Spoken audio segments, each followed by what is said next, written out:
Comment accepter une part de risque quand on passe à l'action? Le risque, ça fait partie du jeu quand on avance vers nos objectifs, que ce soit des risques de rejet ou d'échec.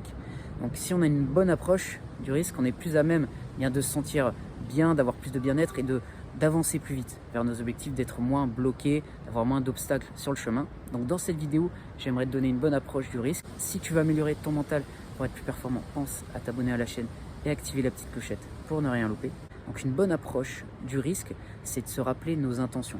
Nos intentions par rapport à ce qu'on est en train de faire, à ce qu'on veut faire. Et très souvent, ces intentions sont positives. Par exemple, si je vais contacter une entreprise pour décrocher un contrat, pour travailler avec cette entreprise, je peux me rappeler que mon intention, c'est de lui apporter, c'est d'apporter quelque chose de positif et que notre interaction puisse produire quelque chose qui va nous apporter à tous les deux, à savoir moi et l'entreprise. Donc c'est la même chose si je vais socialiser avec une personne. J'ai une intention positive vis-à-vis de cette interaction. Je veux du bien à cette personne. Je veux que quelque chose de fun, de positif ressorte de l'interaction. Et si je me rappelle de ça, lorsque je vais prendre un risque, eh bien, je vais être plus à même de passer à l'action. Parce que je vais voir les choses de manière beaucoup plus positive que si je me concentre sur le risque éventuel qu'il peut y avoir, l'anticipation négative des événements. Donc si tu fais ça, tu vas te libérer d'une certaine pression et tu vas être plus à même d'agir.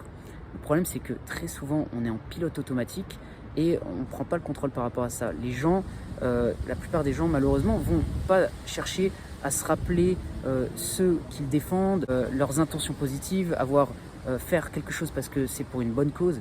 Par exemple, si tu te rappelles tes valeurs, si tu te rappelles que tu veux apporter aux gens, si tu te rappelles que tu valorises la justice, par exemple, eh bien, quand tu verras une personne qui est lésée, tu vas être plus à même d'agir parce que tu as une valeur ancrée, une valeur forte, une valeur positive qui te pousse, qui t'encourage à passer à l'action. Si tu sais que tu vas faire quelque chose qui va bénéficier à toi-même, mais aussi aux autres, eh bien, prends ce risque. C'est pour une bonne cause, c'est positif, il y a quelque chose de bien derrière et tu vas voir que ça va t'encourager d'avoir cette vision plutôt que d'être bloqué sur ce qui t'empêche d'avancer sur ce risque, cette possibilité d'échec ou de rejet. Mais au final, très souvent, on exagère les choses.